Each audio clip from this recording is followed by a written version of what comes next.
the height of the 18th century, the most glorious kingdom in Europe would face a mighty foe, the power of its own people.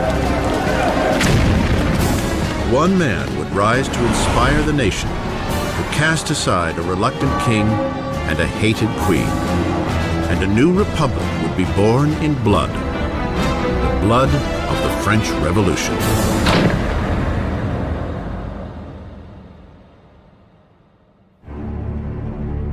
(1794), France's Conciergerie prison, an impenetrable fortress on the banks of the Seine River. Dank, rat-infested, it is known as Death's Antechamber.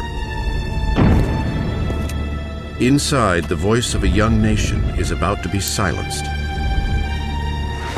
As his hair is shorn and his neck laid bare for the blade of the guillotine, Maximilien Robespierre prepares to pay for the cataclysm left in his wake. The explosion of events that became the French Revolution.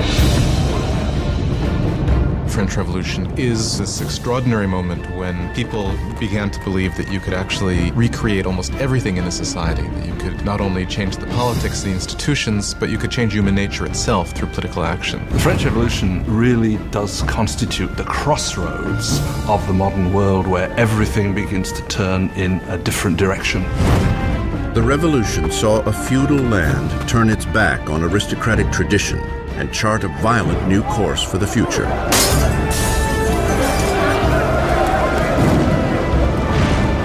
It would shake the very foundation of Europe, and its impact would be felt across the seas. The French Revolution is the most important event in Western history. There are developments that can rival it, like the Industrial Revolution, like capitalism, but if you mean an event, I can't think of anything more important. It was the revolution that upset things the most. I mean, again, when you consider that it got rid of the Catholic Church, it got rid of Christianity, it got rid of the nobility, it got rid of the king, it got rid of all these things. The French Revolution would bring bread to the poor, democracy to France, and would establish a whole new order of society. But progress would come at a price. It was really a moment of extraordinary hope, extraordinary ambition, and then it turned into this most horrific tragedy. Now, broken and defeated, Robespierre, not 2 days before, stood atop his world, presiding over the greatest and bloodiest revolution Europe had ever known.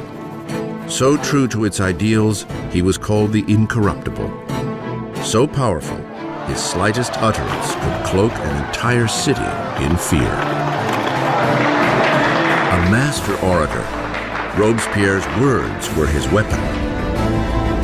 Now, silenced by a bullet to the jaw, he awaits the same swift and brutal end he has brought down upon so many others. The revolution is about to eat its own.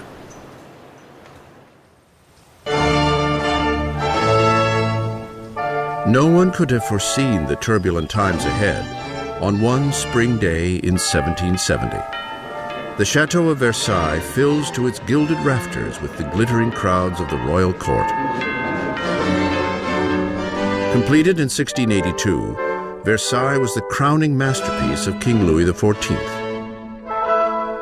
To put some distance between himself and his subjects, Louis XIV transplanted the capital of France to this small town 12 miles west of Paris, where he had built the most magnificent palace in all of Europe.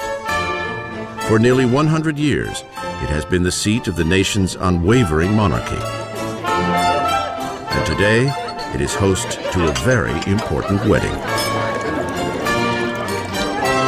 King Louis XV's grandson, Prince Louis Capet, next in line for the throne, is about to take a bride. Just 15 years old on the eve of his wedding, Louis Capet is bashful and hesitant, with few of the characteristics expected of a future king, much less a husband. Louis was this pudgy, shy, painfully inadequate 15-year-old with absolutely no social graces at all. Louis XV's mistress, Madame du Barry, called him a fat, ill-bred boy. Basically, he was just a schlub. It was very hard for Louis to come to decisions. He dithered incessantly. He was always ready to be persuaded by the last person he had talked to. Again, those are usually not considered good leadership qualities. Louis's marriage is a political union between Austria's royal family, the Habsburgs, and his own, the Bourbons. The wedding symbolizes the end of an ancient rivalry and the beginning of new regional ties. The young bride-to-be arrives in France, a wide-eyed and pretty 14-year-old girl, Marie Antoinette. Marie Antoinette is an Archduchess of Austria. She's the youngest daughter of the Empress Maria Theresa. And she comes to France as part of a marriage deal which represents a great reversal of alliances, whereby for the first time in living memory, France and Austria become allies rather than enemies. Marie comes to France as a political gesture, but as a teenager, she has little interest in political affairs. Well, when Marie Antoinette came to Versailles, she was very young. She didn't know a great deal about the country she was coming to. She didn't know about the customs. She didn't know about the court. She was certainly a headstrong girl, a very lively girl, but she was still a girl. When Marie Antoinette comes to Versailles, she is just a teenager. She is blonde with blue eyes. She is pretty, and she likes being attractive to people. And she comes with the intention of winning over her husband and her new family. On the night of the wedding, there is an ominous storm. But inside, the grandeur of the ceremony lights up the palace as the newlyweds make their way to the royal bedroom. In an age-old ceremony to encourage the conception of an heir, the king's courtiers are present as the awkward young couple is revealed in the marriage bed for the first time. The crowd is delighted and expectations are high. But once the curtains are drawn, it's clear that an heir will not be so easily produced. Louis was not only not interested in ruling, Louis wasn't particularly interested in loving either, and he paid her no attention on the first nights or even further into their marriage. Many years will pass before the marriage is finally consummated. The lack of an heir will soon spark gossip all across the kingdom that will continue to plague the couple for years to come. The grand wedding gala continues for days. But outside the gates of Versailles, there is hardly cause for celebration. Years of mismanagement by the monarchy have left the French people deprived and hungry. Nearly a decade earlier, King Louis XV lost the 7 Years' War, battling Great Britain over territory in North America. The ill-fated conflict all but bankrupted France of money and prestige, leaving the country's coffers drained, even as its population is growing bigger every day. With diseases like the plague a distant memory, fewer people are dying, but more and more of them are hungry. France grew from 20 million to 26 million in the 18th century after having grown only 1 million in the preceding 2 centuries. That put tremendous strain on what was there, and so there was a lot of anxiety. 4 years after the royal wedding, Prince Louis's grandfather loses his final battle with smallpox. Louis XV dies a defeated and unpopular king and leaves behind a country on the brink of chaos. In a lavish ceremony, young Prince Louis inherits the throne and is crowned King Louis XVI. Despite his insistence on a grandiose coronation, Louis is all too aware that he is woefully unprepared for the job. Louis XVI, the moment his grandfather dies and it suddenly is clear that he's king, he doesn't know what to do. He feels as if the world is falling in upon him. So although he's been educated in the full expectation of becoming king, he doesn't feel ready for it. For a kingdom in crisis, Louis XVI is the worst man to have on the watch. The 20-year-old king prays, "Protect us, Lord, for we reign too young." Ensconced in their royal apartments in Versailles, Louis and Marie begin their promising new lives as young monarchs, while only 12 miles away in the city of Paris, another new era is dawning, one that is on a collision course with the monarchy itself. It is a dangerous new age of ideas, the age of enlightenment.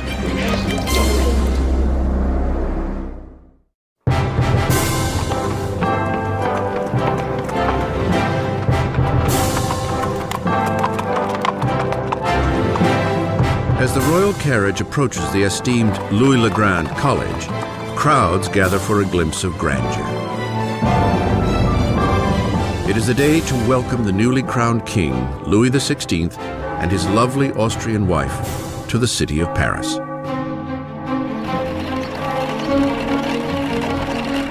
And at the head of the welcome party is a promising young law student, Maximilien Robespierre. When Robespierre was a schoolboy, the king visited the college and Robespierre gave a Latin address to the king. So he actually spoke to Louis XVI when he was a teenager. As Robespierre respectfully delivers his Latin soliloquy, the king hardly notices the boy. But years later, their fates will again intertwine under very different, much darker circumstances. It was one of these rituals that take place in every school, and yet, of course, it was so charged with irony, because here you had the young Robespierre reading this discourse in honor of the man he would later kill. For now, the welcome is warm and the flattery sincere. The visit from the royals may have won the hearts of the people, but their minds are leaning increasingly in an entirely different direction. Since the Middle Ages, European society had been broken into three distinct classes, dictated by birth. There was a great divide between the wealth of the nobility and the clergy and the poverty of the peasants. Then, at the blossoming of the 18th century, reason and science began to challenge this age-old tradition. Swept up on a current of innovation and new literature, Paris now radiates as the philosophical center of the world. The city pulses with a great flourishing of knowledge, a shining beacon of possibility. It is the age of enlightenment. The Enlightenment is a movement which says don't trust authority, don't trust anything that you've been told by anybody else at all. Think it out for yourself, test it for yourself. In old regime Europe, you were told what to think. You were given information from above by your rulers, by your priests. And so the idea that you could map out all of human knowledge and then have access to it was revolutionary. In elite salons across Paris, aristocrats gather to discuss Enlightenment authors and the burgeoning age of reason. Voltaire, Rousseau, fresh voices who champion liberty, control of one's own destiny, and above all, equality. The passion for this new literature is highest among the upper class. But as Enlightenment ideas take root at all levels of society, the drive for equality will begin to threaten the aristocratic way of life. What makes it dangerous is it means you will eventually question, why are aristocrats the ones with privilege? Can't we change the world to make it a better place? Isn't progress possible? All of that will eventually undermine the idea that monarchy is natural, aristocracy is natural, and hierarchy is natural. To see Enlightenment ideals in action, one need only look across the Atlantic, where the Americans are fighting for freedom from France's old nemesis, Great Britain. Young King Louis wants revenge for his grandfather's defeats, and he sees an opportunity in the American War of Independence. Louis commits to the cause a total of 2,000 million livres, enough to feed and house 7 million French citizens for a year. His investment would mark the beginning of financial collapse for France.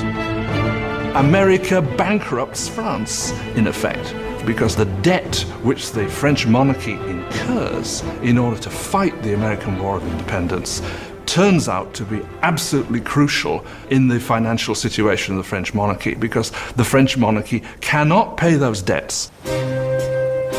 While Louis sends money and troops across the Atlantic, Marie is busy incurring debts of her own. Life at Versailles is a never-ending routine of archaic ritual and formality. There are ceremonies for the waking of the king and queen, for dressing, for dining, for retiring to bed. To keep herself amused amidst the ritual drudgery, Marie Antoinette presides over a parade of increasingly outrageous fashions.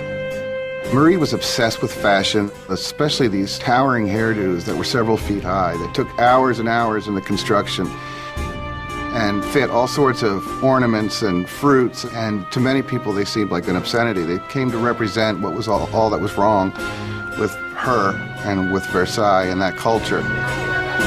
Marie occupies herself with court gossip, gambling, and the staging of plays.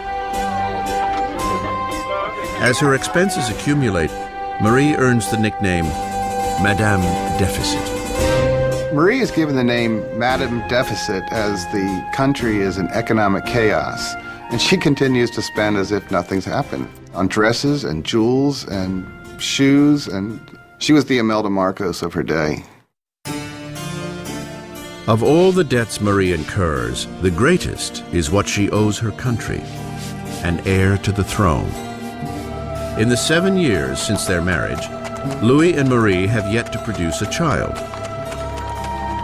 Marie finds herself in an increasingly humiliating position.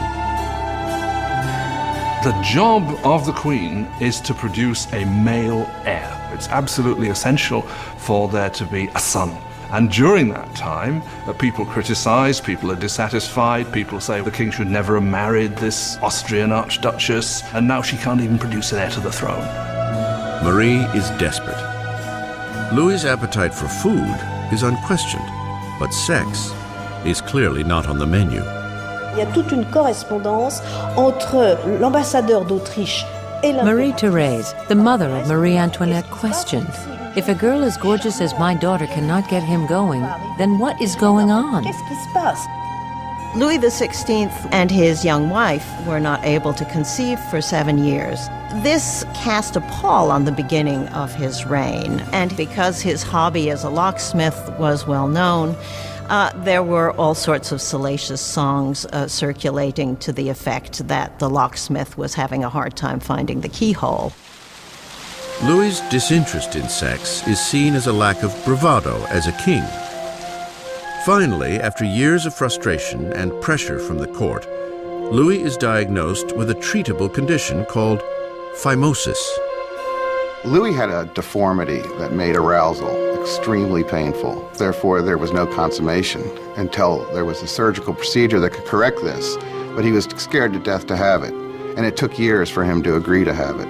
And when he finally did, voila. After a simple surgery, the couple is able to have their first child, Marie-Thérèse. But there is no easy fix for the years of damage to Marie's image. Since the early 1780s, libelles have circulated throughout the country, pornographic satire of the king and queen. Obscene pamphlets mock Louis's impotence and portray Marie as a promiscuous harlot in a debauched and decadent court. The people's view of the monarchy sours as conditions in the countryside worsen. After a succession of bad harvests, deregulation has raised the cost of flour, leading to a shortage of the very heart of the French diet, bread. But the hardships naturally stop at the gates of Versailles. As the royals continue to live in extravagance, complaints are committed to paper. One charge is leveled directly at the royal court. Do you know why there are so many needy people? It is because your luxurious existence devours in one day the substance of 1,000 men. The man behind this charge? The same young man who just a few years earlier regaled the king and queen after their coronation, Maximilien Robespierre. In Robespierre, the people will soon gain a voice calling for liberty, equality, for revolution.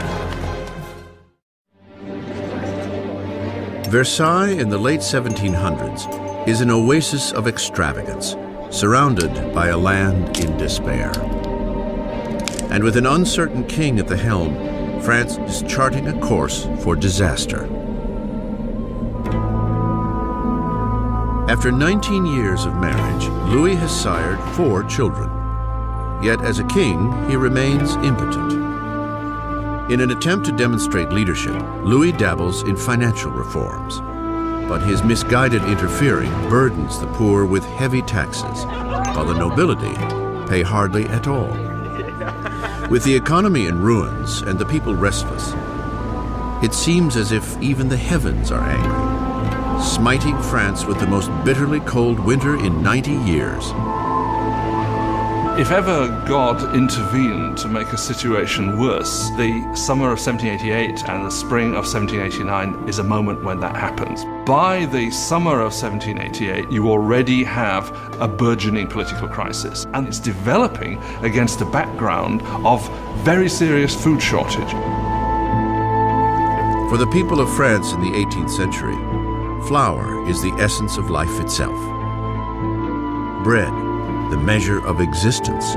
Most ordinary people in France ate at least 2 pounds a day of bread. Bread was all important. Its price was immediately felt by everyone. If the price doubled, you were in big trouble. Under Louis's financial mismanagement, the cost of flour skyrockets. Sparse food supplies are hoarded. And the cost of a loaf of bread soon equals a month's earnings. Hunger turns to rage. Riots break out across France. Homes are robbed. Bakeries are raided, and shopkeepers suspected of stockpiling bread are lynched on the spot.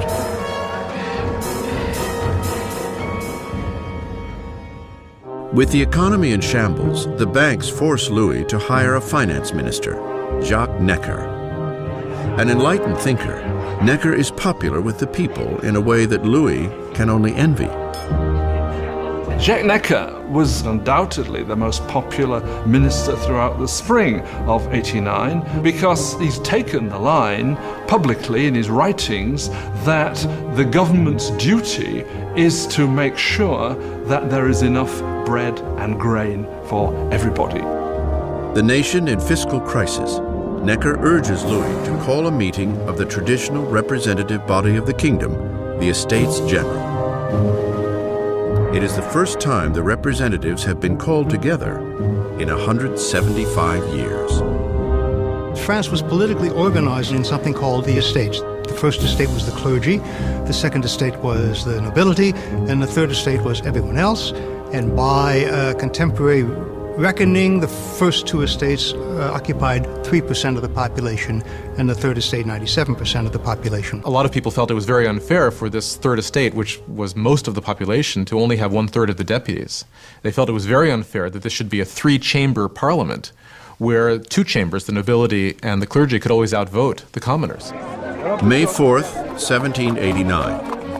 A skilled young lawyer and politician arrives at Versailles. Maximilien Robespierre comes to stand before the Estates General as a deputy to fight for a fair voice for the people he represents, the Third Estate. An orphan from the provinces, Robespierre had risen to academic prominence on a prestigious scholarship, becoming an eloquent speaker, prim in appearance, with never a hair nor a phrase out of place. Back home in the small town of Arras, the Enlightenment ideas he had absorbed in the salons of Paris found a powerful voice as he became a hometown lawyer for the downtrodden. By the time he went back and started to practice as a lawyer, he was reading very widely in the Enlightenment. And Robespierre was someone who, when he was practicing law in Arras, tried to actually bring the ideas of the Enlightenment into the cases he was fighting. At the Estates General, Robespierre and his colleagues are demanding that the nobility and clergy pay taxes, but Louis feels increasingly threatened by the growing radicalism of the Third Estate. Then, on June 20th, after a 6-week deadlock, the deputies arrive to find that they are being silenced. On June 20th, when the deputies come to their meeting and find the doors locked, they suspect a plot. They move next door to what we call a tennis court, which was really a handball court, and gather together and swear they will not stop meeting until they have a new constitution. The deputies declare themselves a new National Assembly, the true representatives of the people of France. The tennis court oath is one of these great symbolic moments in the history of the French Revolution. You had these people assembled in this great open space of the tennis court, raising their arms in this sort of quasi-Roman salute. And for the National Assembly, this was a moment when they realized something of their power and their dignity and saw that they really could defy France's king. In one revolutionary stand of defiance, the National Assembly is born. It will be a communion of voices from around the country, a parliamentary body enacting the people's will. But wresting power from the king would not be so easy as signing a simple proclamation. All of these early victories that take place at Versailles are largely paper victories, and they have no teeth to back them up. And the fear that happens, that takes over the deputies at Versailles as we approach mid-July, is that the king is gathering his forces to disperse them, to overthrow them. By early July, 30,000 of the king's troops are taking positions around Paris. To defend themselves, the people form a new National Guard. Rioters raid Paris's armories and make away with over 28,000 muskets. The only thing missing is gunpowder, and the people know just where to get it. In the center of Paris, there looms a massive stone dungeon, notorious as a symbol of feudal rule, the Bastille. The prison houses the city's stores of gunpowder and is legendary as a den of torture and unspeakable deaths. The Bastille had been the great symbol of royal despotism, the great symbol of the kings of France running beyond the just limits of their own power, a symbol of horror for the people of France. Amidst the rioting, there is a stunning outrage. Louis fires his finance minister, the people's beloved Jacques Necker, seen as too sympathetic to the masses. Hours after Necker is fired, word reaches Paris that their man on the inside has been ousted. There is nothing left but revolt. On July 14th, crowds band together identifying themselves with a small cockade, red and blue for the colors of Paris, separated by white, the color of the House of Bourbon. The tricolore is born. From the feverish crowd, a voice cries out, "To the Bastille!" Attacking the Bastille means that the people of Paris are saying, you cannot get rid of the new National Assembly. The people are acting, they're arming themselves, and they're basically saying, we take the side of the revolution. At the sight of the approaching mob, the governor of the Bastille, Bernard de Launay, attempts to lock down the prison. He mounts a hopeless defense, and the marauders storm the fortress and tear into the guards with knives and pikes. Finally, de Launay surrenders, but the enraged mob engulfs him, dragging him through the streets. The jeering horde kicks and stabs at him until he shouts, "Let me die." The crowd eagerly obliges. He is stabbed and shot, and a revolutionary tradition is born. His severed head is paraded on a pike. The deputies in the National Assembly do not immediately condemn this act of violence. In fact, they accept it. And it was this acceptance of popular violence that, in some people's view, created a pattern that was to have catastrophic consequences for the unfolding of the revolution. With the smoke still clearing over the Bastille, Louis XVI returns from a hunting trip. In his diary under the date July 14th, 1789, he writes, "Nothing. a reference to his unsuccessful hunt. An aide interrupts and breaks the news of the riots and the fall of the Bastille. Louis XVI asks, "Is it a revolt?" "No, sire," he replies. "It is a revolution."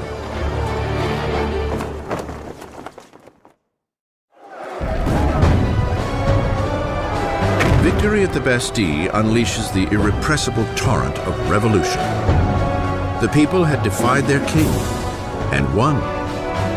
There would be no turning back. As a symbol of the defeat of tyranny, the people, men, women, and children, dig in with bare hands and tear the Bastille apart, brick by feudal brick. They are beginning to dismantle the past itself. The French went about the process of tearing down the Bastille as quickly as they could. In the absence of powerful explosives, this was done very painstakingly, but with a tremendous amount of vigor. And the bricks were given away, sold as emblems of the demolition of despotism.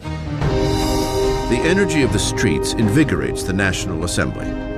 A charter is penned within days called the Declaration of the Rights of Man. Under this daring new document, archaic class distinctions are to be abolished, and all men considered truly equal. The Declaration of the Rights of Man was a declaration promulgated by the National Assembly, which said in its text that the sovereignty belongs to the people, belongs to the nation. The king is nowhere mentioned in this document. Therefore, by issuing this document, the Assembly was effectively seizing power for itself. With the new National Assembly as their voice, the citizens of France set out to change the very fabric of their world. They demand a constitutional monarchy, equal rights for all men, and justice under reasonable laws. To provide a greater voice for the call of revolution, Robespierre demands increased freedom for the press, long muzzled under the old regime. The resulting free press is spearheaded by L'Ami du Peuple, the people's friend, a fiery newspaper full of vitriolic rants and provocation. It is the brainchild of a former doctor, Jean-Paul Marat. After a string of unsuccessful careers, Marat found himself living in poverty, for a time finding shelter in the sewers of Paris. It was there he contracted a painful skin disease that now leaves him confined for long periods to a medicinal bath. A bitter and failed Marat finds in the revolution the perfect outlet for his venom. Jean-Paul Marat was just one of these professional malcontents. And unfortunately, revolutions do offer opportunity to professional malcontents. Marat took all of that bile, all of that resentment, and funneled it into a newspaper that became extraordinarily successful, L'Ami du Peuple. Marat was a man possessed of extraordinary anger. You just have to read the pages of his newspaper, The Friend of the People, to see this. In every issue, he displays a complete paranoid mentality. He sees plots everywhere. Everybody is plotting against the revolution, and the answer is very simple for him. The answer is blood. The answer is heads. Marat loathes the monarchy's relentless extravagance, even as poverty grips France, and needs only the slightest rumor to lambast the king and queen in his newspaper. On October 2nd, 1789, his anger boils over. Word reaches Paris that the king has thrown a party at Versailles, that the decadent royals threw the new tricolor flag, symbol of the revolution, to the ground and trampled it underfoot. Marat is enraged. He reports the insult in his paper, just as a new threat breaks. The king has again ordered troops to move into positions around Paris. With the coup at the Bastille still smoldering in the minds of the people, Marat frantically urges them to take action. People of Paris, it's time to open your eyes. Shake yourselves out of your torpor. Wake up. Once more, wake up. October 5th, dawn breaks to the furious ringing of bells. Women gather near City Hall to protest the shortage of bread. And now fear of the approaching royal troops mixes with anger as news of the king's offensive party circulates through the crowd. Soon, thousands are marching to Versailles, pikes and guns in hand. The women are taking their complaints to the king. The core of the crowd was made up of the famous poissardes, the fearsome fish ladies of the central markets, who were known for their brawny build and their fearlessness. They were equipped with large knives for scaling fish. They were hugely muscular because they carted boxes. You didn't want to tangle with these ladies. These are women of the poor quarters. These are poor women which are affected by the increased price of bread, by the scarcity of products, who suddenly begin to realize that they must act. It is quite extraordinary how these ordinary women, probably most of them couldn't even write their name, suddenly act as the protagonists of the historical process. Inside the palace, word of the approaching crowd of angry women reaches the Queen's chambers. Legend has it that it is at this moment that Marie Antoinette utters the most famous line she never said. Marie Antoinette did not say, "Let them eat cake." That is a myth. Marie Antoinette, unfortunately, probably never even noticed the poor people of her country long enough to make such a statement. As the mob of women gathers outside the gates, Louis understands that the revolution can no longer be ignored. It is being brought to his front door. He agrees to sign the Declaration of the Rights of Man, yet the crowd continues to grow throughout the night. By morning, 20,000 people are camped outside the royal palace. To close the centuries of distance between the king and his subjects, the angry mass demands that the king and queen move to Paris. Indecisive as ever, Louis is weak to respond. His hesitation would provoke a fury in the crowd and put the lives of the royal family in grave danger. When they don't get instant compliance with what they want, it really looks as if they're going to massacre the Queen. A wave of women break into the royal palace screaming for the blood of the Queen. They massacre the guards, decapitate them, and impale their heads on pikes. They were like banshees screaming throughout the palace, "Give me her entrails, give me her head, I want a leg, I want an arm." I think that they had grown so frenzied that if they had encountered her, they probably would have torn her to pieces.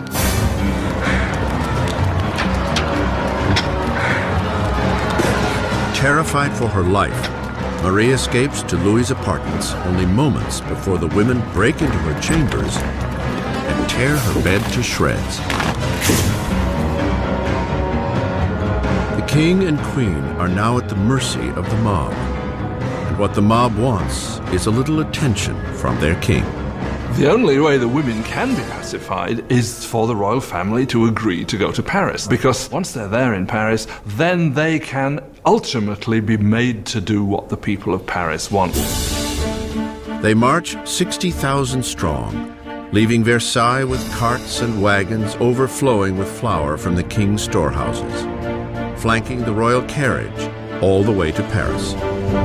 Le roi et la reine ont été The king and queen were forced to go back to Paris with the heads of their guards, who had been massacred in the chateau. qui avaient été massacrés dans le château. Their heads had been cut off. This is really a completely unbridled violence. The heads were then made up with makeup and paraded at the head of the cortege, with the king and queen following. Devant la voiture du roi et de la reine. The king and queen must make their new home in the Tuileries Palace. They will never see Versailles again. Once the royal family moves to Paris, they are the prisoners of Paris. They know it. Everybody else knows it. There are great limits to what they can do or even dream of doing. They are the prisoners of the capital city, there's no doubt. Versailles is abandoned, and the assembly moves to Paris. Power is now with the people. France will have democracy, new laws, and a remarkable and unforgiving form of justice will make its debut on the revolutionary stage: the guillotine.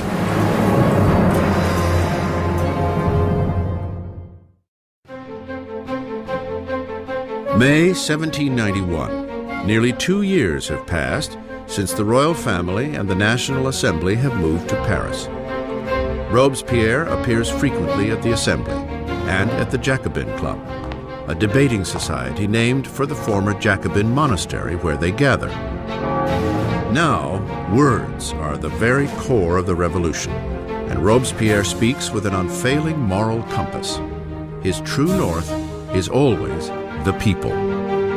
He soon earns the nickname, the Incorruptible. France is now a constitutional monarchy, the king forced to share power with the revolutionaries in the Assembly.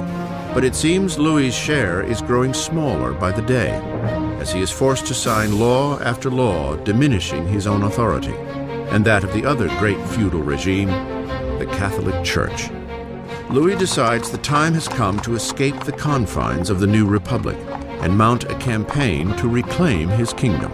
Louis had decided by 1791 that he needed to regain control of his country, and he knew he could only do that with the help of a foreign army. So the idea was to make a break from the Tuileries Palace and to head for the nearest border. June 21st, 1791. The king and queen disguise themselves as servants and by cover of darkness slip out from under the watchful eye of Paris. They make an ill-planned run for freedom. It is long past midnight when the royal family arrives in the small town of Varennes, some 100 miles east of Paris. They are close to the border of Austria, safety just a few miles away. But their dash to freedom will go no further.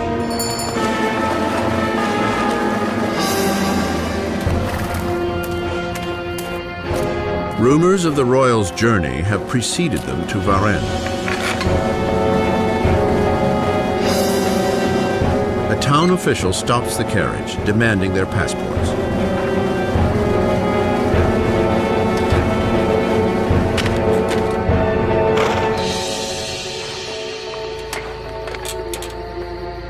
The official's suspicions are confirmed. It is the signature of the king himself. The townsman is overcome at the sight of his king. But revolutionary guards nearby show no reverence for the fleeing royals. He keeps hoping that people will recognize him and there will be a kind of rebellion in his favor. And much to his horror and surprise, they are not ecstatic to recognize him. They see him as escaping, and basically he's arrested and taken back to Paris. The idea that the monarch had tried to abandon his people was psychologically catastrophic. That event really broke the bond between Louis and his subjects. Now they had not only a king who was superfluous, they had a king who was obviously a traitor as well. With the royal family official turncoats to the revolution, power shifts from Louis, now a prisoner king, to the revolutionaries at the Assembly. At the very heart of the young revolutionary government is Robespierre. He shines at the podium, calling for liberty, equality, and fraternity. He demands universal suffrage and an end to slavery in the French West Indies. And most passionately, he rails against the death penalty, because in the new age of enlightenment, Robespierre wants to discard all remnants of the medieval past. Europe had inherited a macabre repertoire of execution techniques from the Dark Ages. Unremittingly cruel deaths by drawing and quartering, hanging, drowning, and burning at the stake.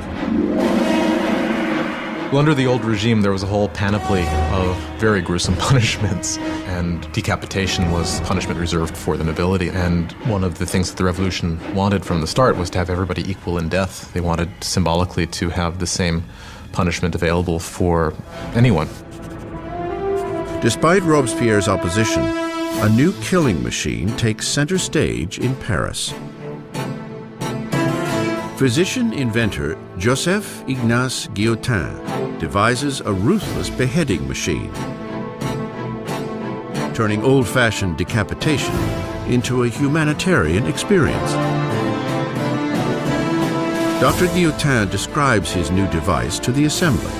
The mechanism falls like thunder. The head flies off. Blood spurts. The man is no more. Always a supporter of bloodshed, the journalist Marat prints an enthusiastic rant in his paper, announcing the device's new name, guillotine.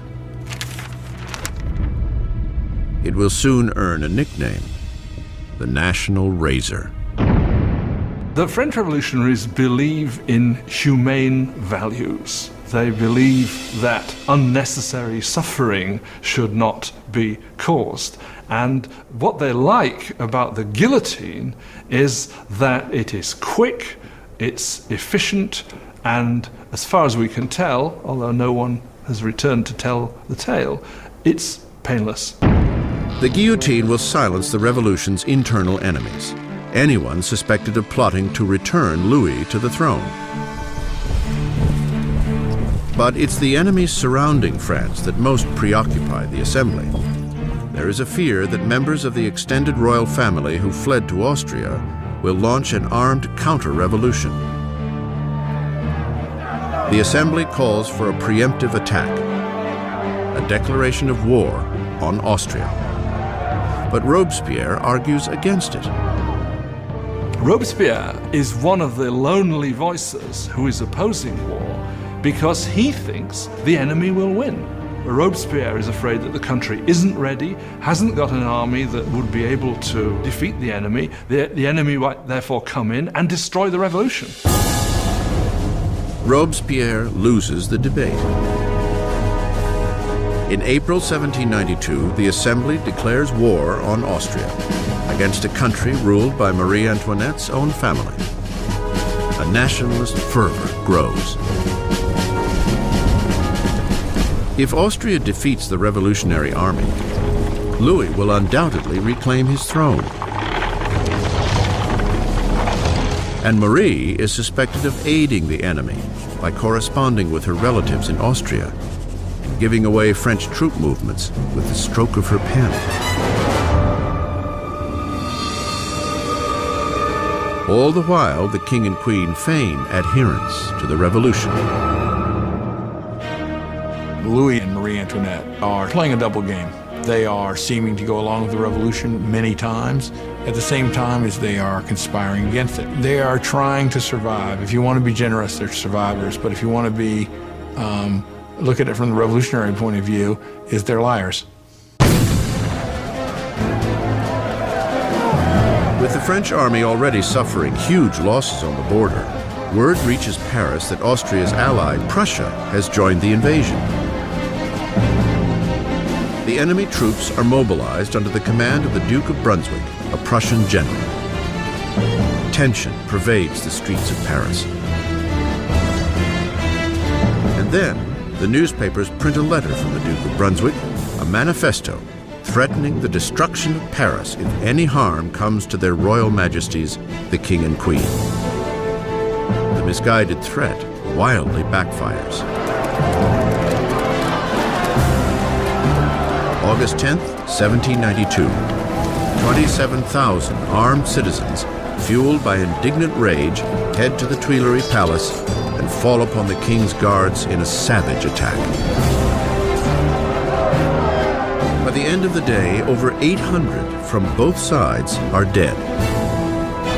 The king flees to safety in the assembly, but the monarchy is no more. Louis is officially stripped of his title. The French Republic is born. The blade of the guillotine is christened with the blood of Louis's remaining guards.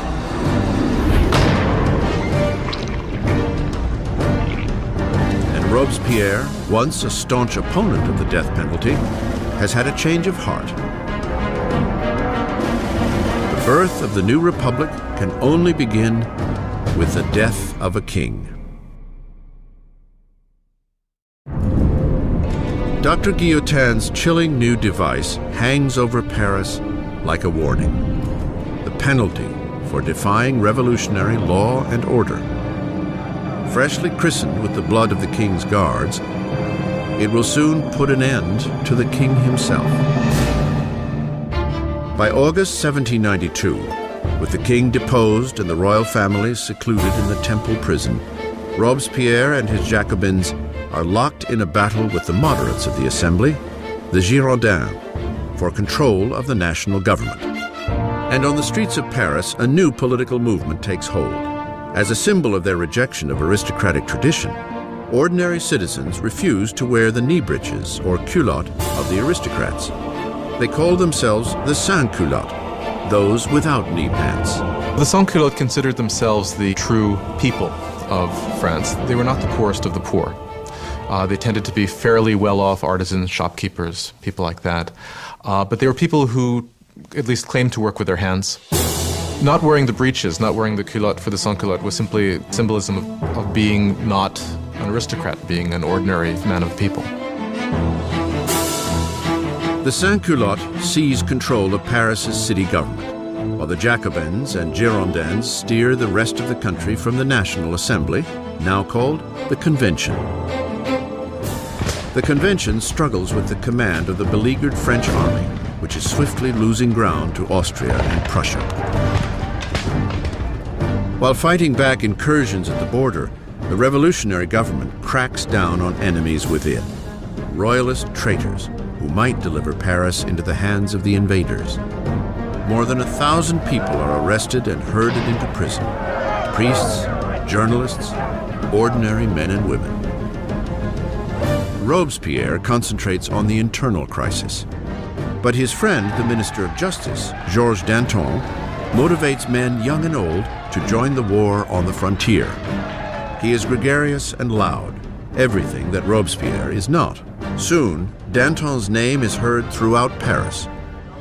Danton is a bigger-than-life character, a man full of life, full of bombast, a tremendous drinker and debaucherer who, though he's from the educated classes himself, is a guy who, unlike Robespierre, can physically identify with the working people in a way that Robespierre simply cannot.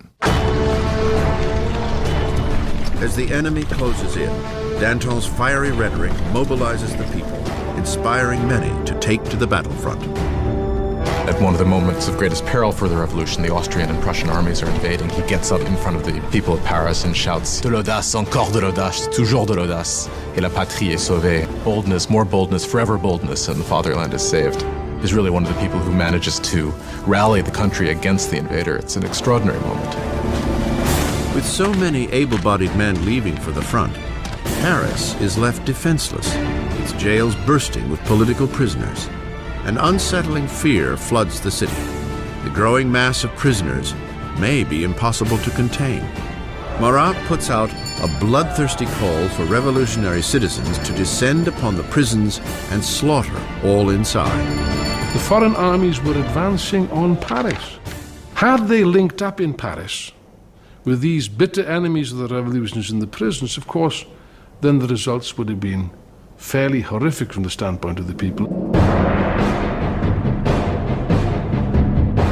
In the first week of September, disastrous news arrives from the front. Prussia has taken Verdun, a town on the road to Paris. The enemy is now just miles away. The fear gripping Paris explodes. The sans-culottes break into the prisons and unleash a furious assault on the city's inmates. They will leave no traitor alive. And the sans-culottes went to the prisons, particularly the prisons where refractory priests were being held, where nobles were being held, where political prisoners were being held, and they started carrying out their own impromptu trials that were very short and that very often simply ended with slaughter. Women are raped and brutalized, priests disemboweled, aristocrats hacked to pieces. In a primeval slaughter, more than 1,600 are left dead in a matter of days. When word of the September massacres spreads throughout Europe, enemies of the revolution are sickened.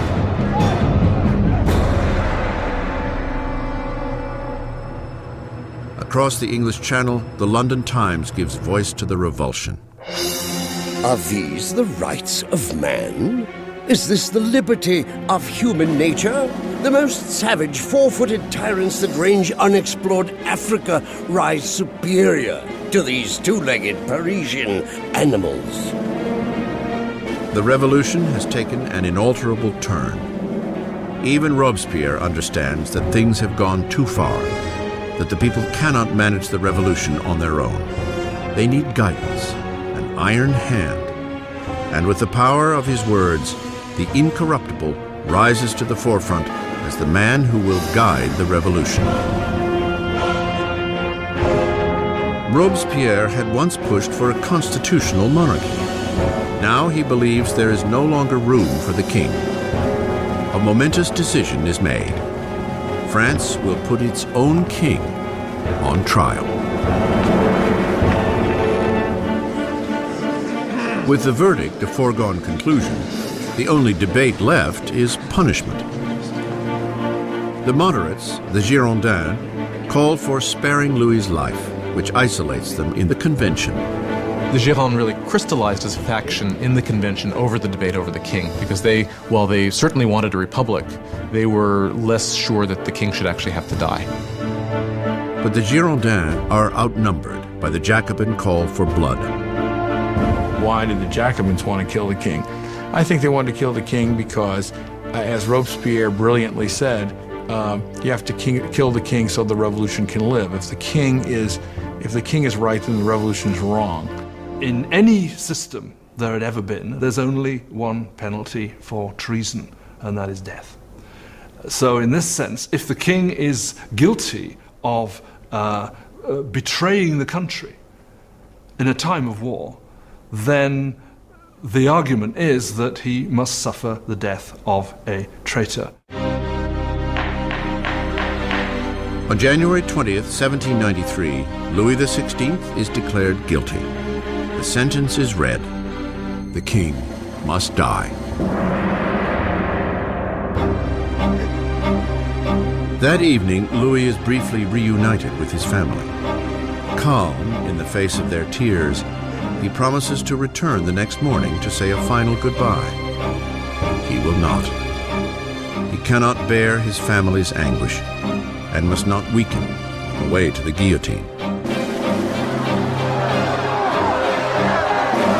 The next morning, a closed carriage brings Louis to the scaffold. And he stoically makes his way to the blade.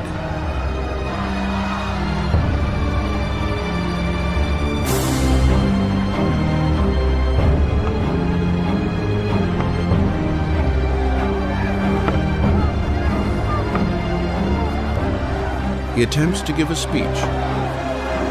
I trust that my death will be for the happiness of my people, but I grieve for France, and I fear that she may suffer the anger of the Lord. But the guards drown him out with a drum roll.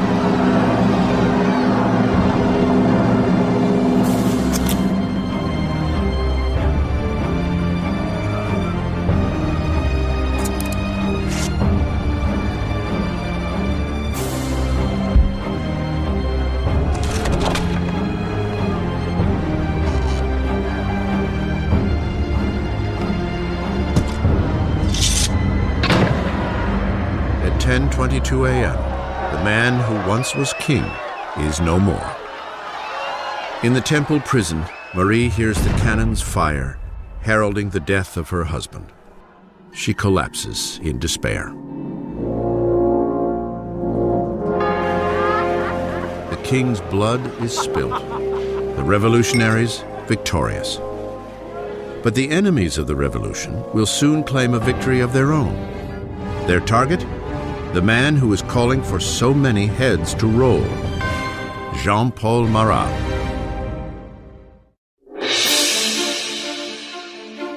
The execution of Louis XVI marks ultimate victory for the revolutionaries. A pivotal moment when a young nation, the French Republic, is literally born in blood. By the end of 1792, the radical Jacobins, believing the young revolution is in danger of being sabotaged by traitors, are steering the revolution with more and more violent means. But the Girondins, representing the people of the French countryside, want to slow the ascending violence for fear it will lead to civil war.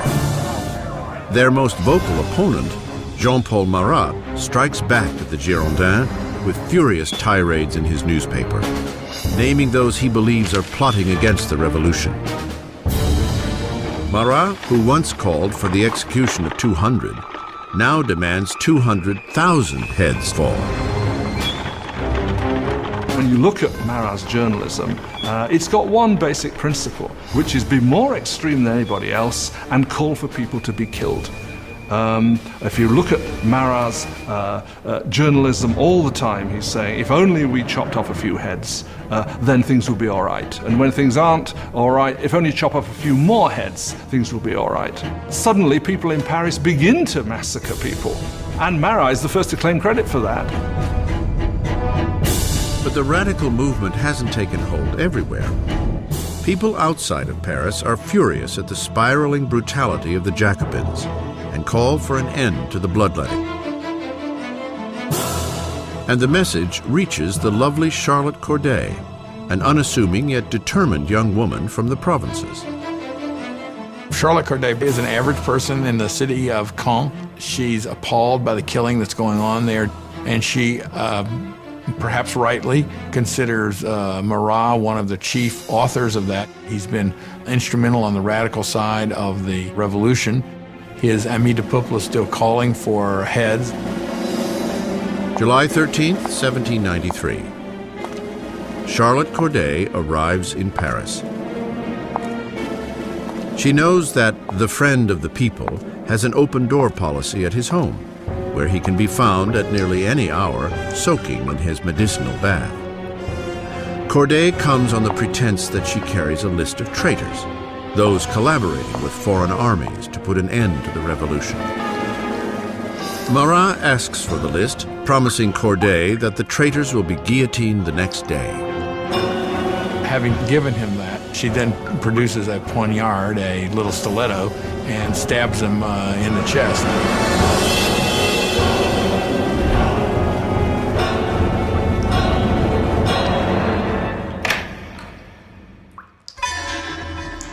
The so-called friend of the people dies instantly. The angry voice of his newspaper silenced.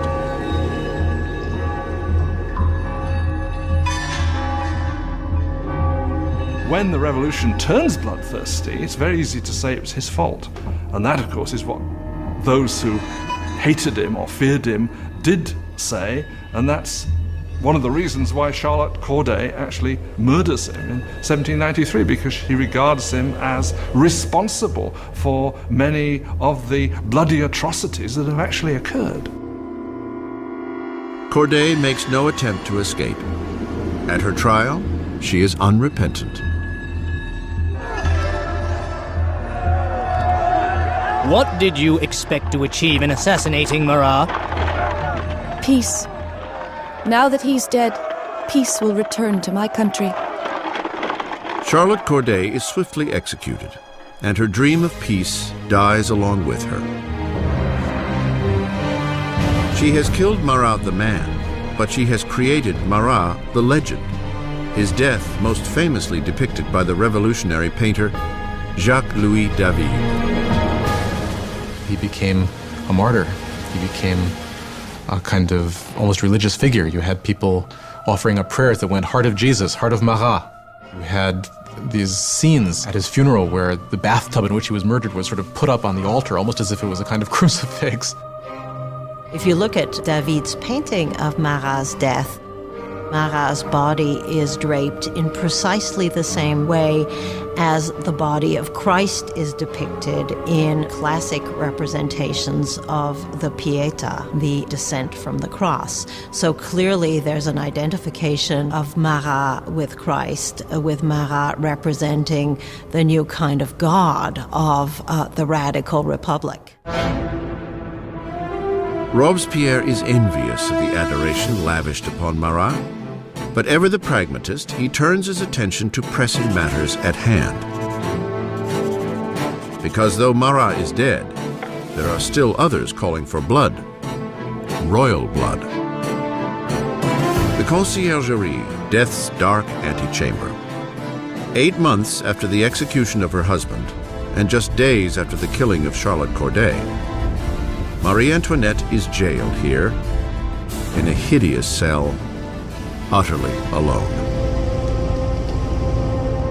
One of the worst things that happens to Marie after the execution of Louis is her children are ripped away from her. Her children were the most important thing to her, and she knew that her son was going to be subjected to terrible abuse to make him forget that he was ever royal by these revolutionaries. And it turns out she was right. It only took a couple years after her son died of terrible neglect and abuse. The once vain Marie Antoinette is 38 years old, but the revolution has aged her beyond her years. Marie Antoinette avait été une jolie femme. Marie Antoinette had been a very pretty woman, elegant, until the revolution. From 1788-89, she got thinner. Her hair went white. She abandoned all her coquetry and her pretty things. She became emaciated. When she arrived for her trial, she was unrecognizable.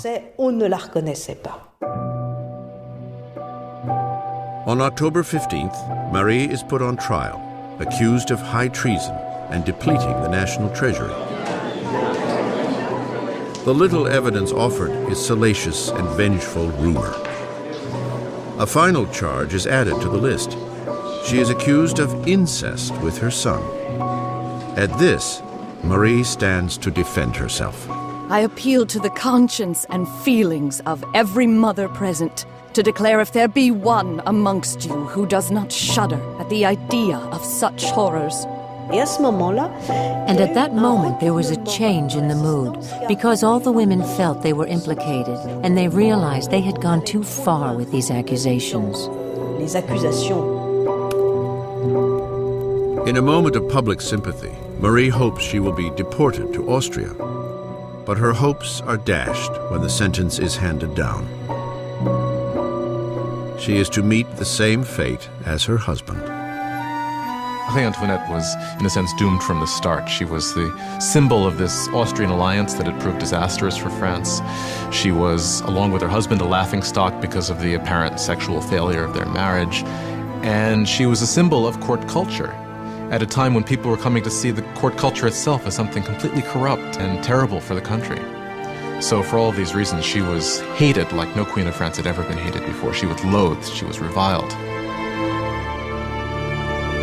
From her cell, Marie writes a final letter bidding farewell to her children and family, promising to be brave. Her long gray hair is cut in preparation for the blade.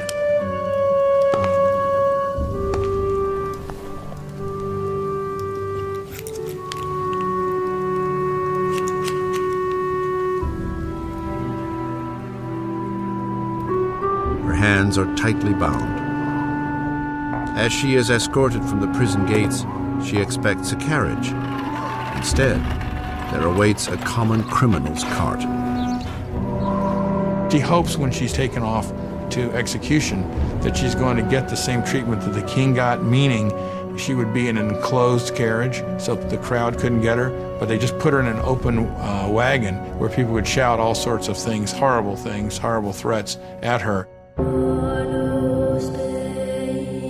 A shadow of the sovereign she once was, Marie Antoinette maintains a queenly dignity as she is paraded through the streets of Paris.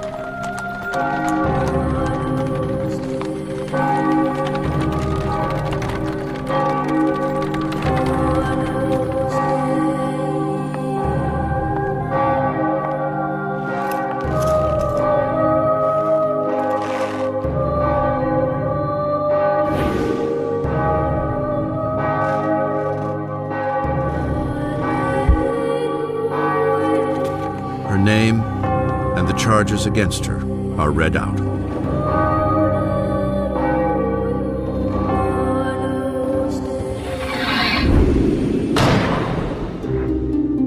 The last Queen of France is dead. Several days later, following countless more executions, a member of the National Convention notes the pointless waste of life as one after another of his colleagues are lost to the guillotine. The revolution is like Saturn, devouring its own children, he says. Danton sniffs. Revolutions, my friend, cannot be made with rose water. The bloodshed has only just begun.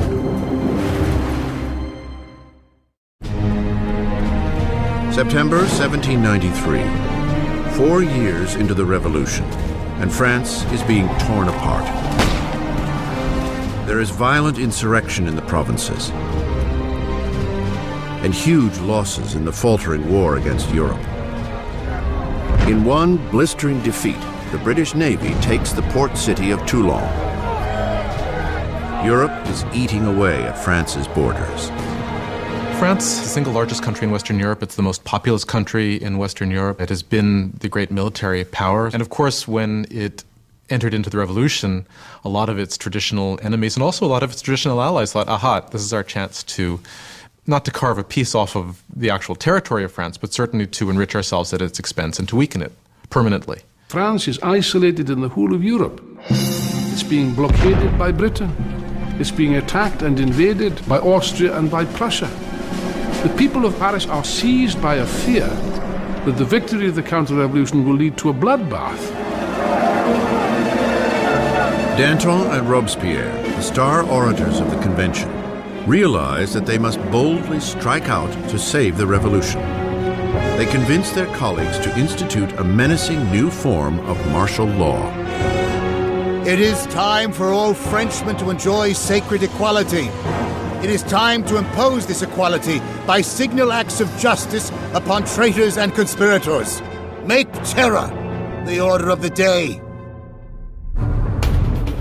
Thus begins a new chapter in the revolution, a period of violent repression called the Terror. In a remarkable reversal, the revolutionaries suspend the new constitution and all the rights it was to guarantee. Police spies scatter throughout the country. Anyone suspected of counter-revolutionary activity is rounded up, quickly tried, and sent to the national razor. The Reign of Terror was conceived as an emergency government. What they understood by terror was striking terror into the hearts of the enemies of the Republic, so that they would be either scared straight, as it were, or arrested and disposed of. The slightest suspicion can send anyone to the scaffold. Politicians who say a kind word of the defunct monarchy.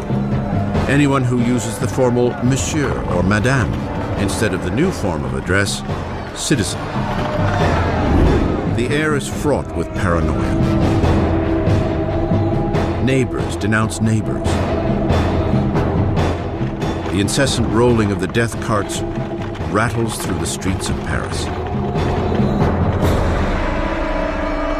Execution is absolutely hanging over people's heads in the sense that we know in Paris there are police spies, and there are quite a few police spies everywhere, standing in bread lines, listening to what the women are saying, and turning them in if they don't like what they hear.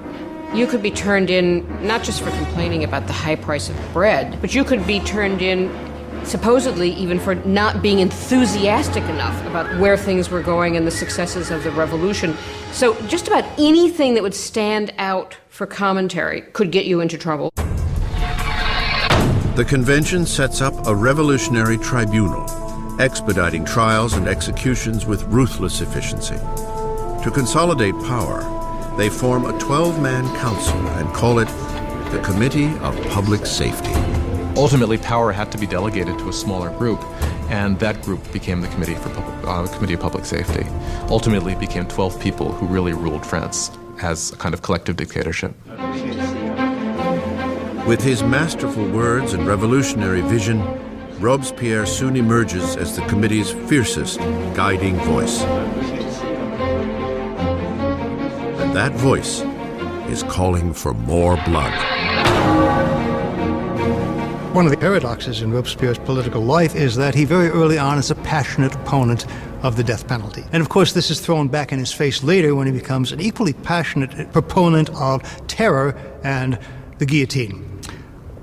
He never particularly responds to that except to say, well, times have changed. The revolution has hardened Robespierre. Once an impassioned supporter of a free press, he now reinstates censorship, a vestige of the old regime. And with the church already under attack, Robespierre stands idly by as one of the most radical revolutionaries. Jacques-René Hébert proposes a new agenda: de-Christianization.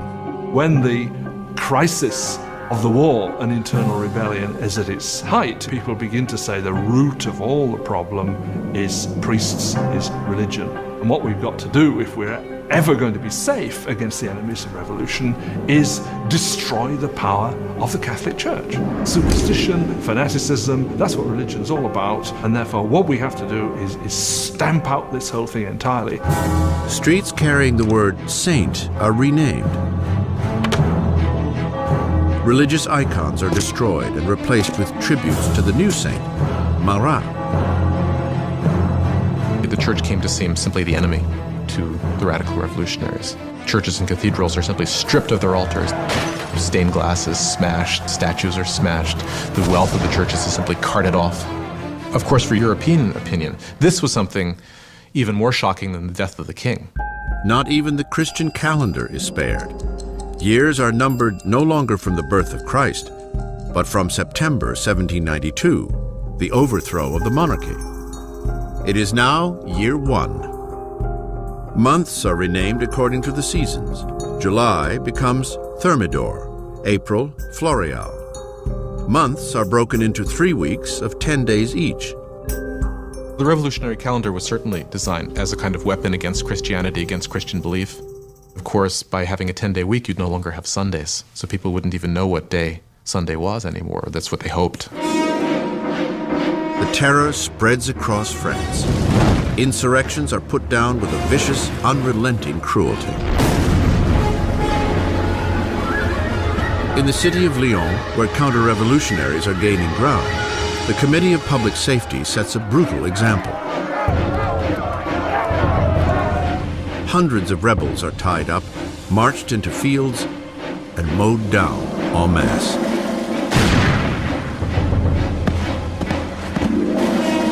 A region called the Vendée, in the west of France, has also become a counter-revolutionary stronghold.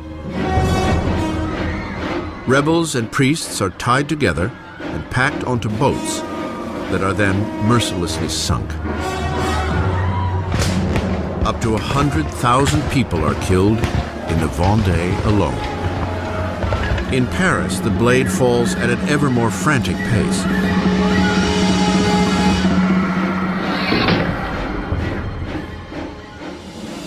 But the French armies are finally seeing victories on the frontier.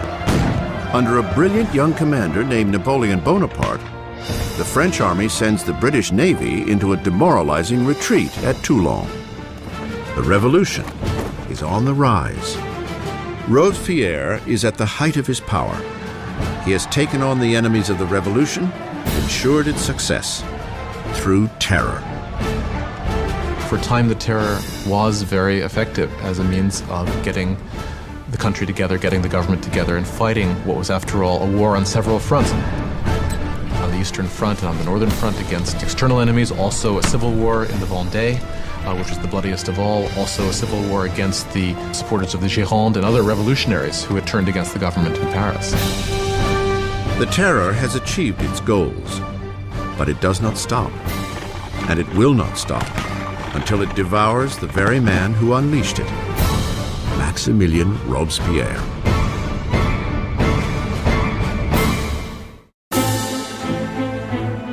With the blood of the terror, Maximilien Robespierre has rescued the revolution. An invigorated army is repelling attacks at the border, and internal dissent has been all but quashed.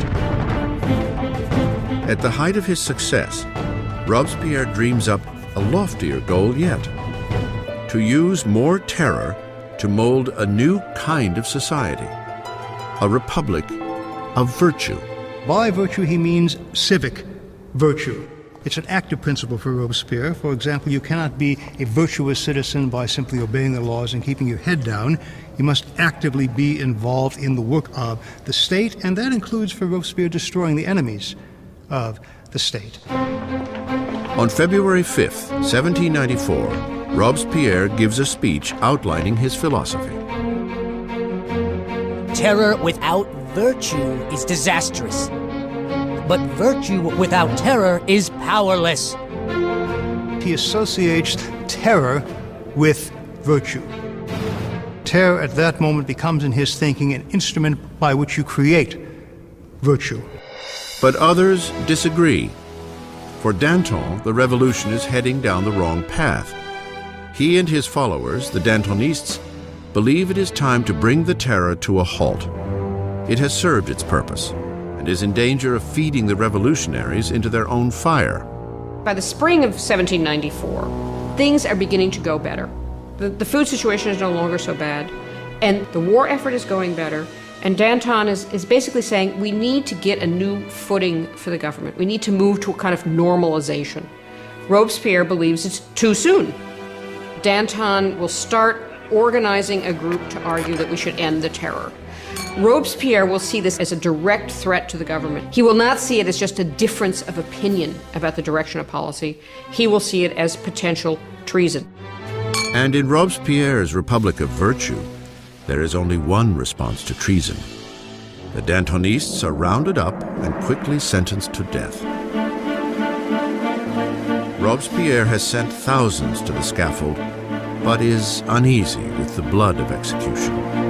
He will not attend the beheadings of his former friends and allies.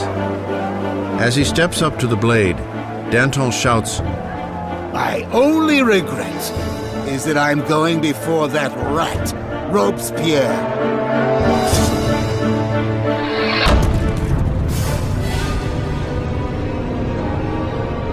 With the Dantonists out of the way, Robespierre launches France into an even bloodier, more horrifying period. The Great Terror. The Great Terror is the name given to the last phase of the terror in the spring of 1794 into the summer of 1794. It's the period at which the tempo of executions really starts to increase, at which the atmosphere of paranoia, particularly in Paris, but really across the country, starts to increase exponentially. You can track the number of executions until it's up to almost 800 per month in Paris, towards the end even more. Paris's executioner is busier than ever.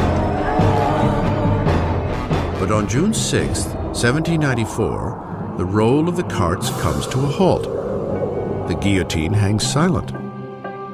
Robespierre has declared a new religious holiday, the Festival of the Supreme Being.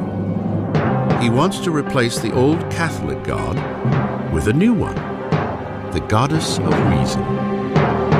One thing about Robespierre is that he never supported these atheist policies. He believed that people needed a divinity to believe in.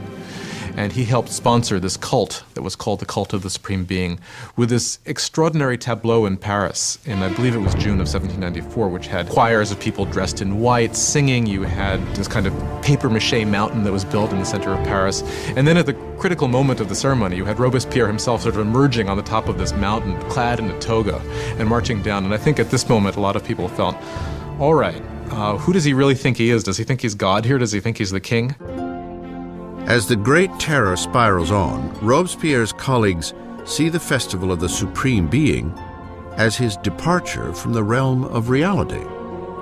There are those who think that Robespierre really has reached so extreme and so unreasonable a position that they can't turn back, that his fanaticism has somehow overtaken him, and there are those who think he's just gone nuts.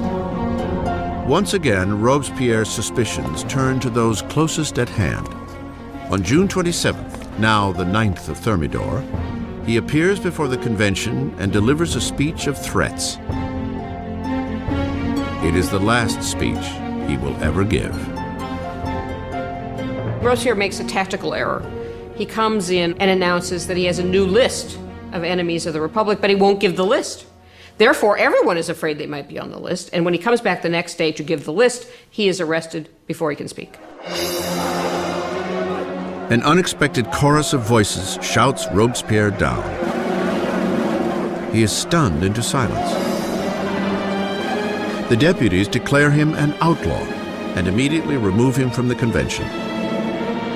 Robespierre and several of his associates are taken to City Hall, where they remain under watch for the night. Shots ring out in the early morning. Guards race to the second floor.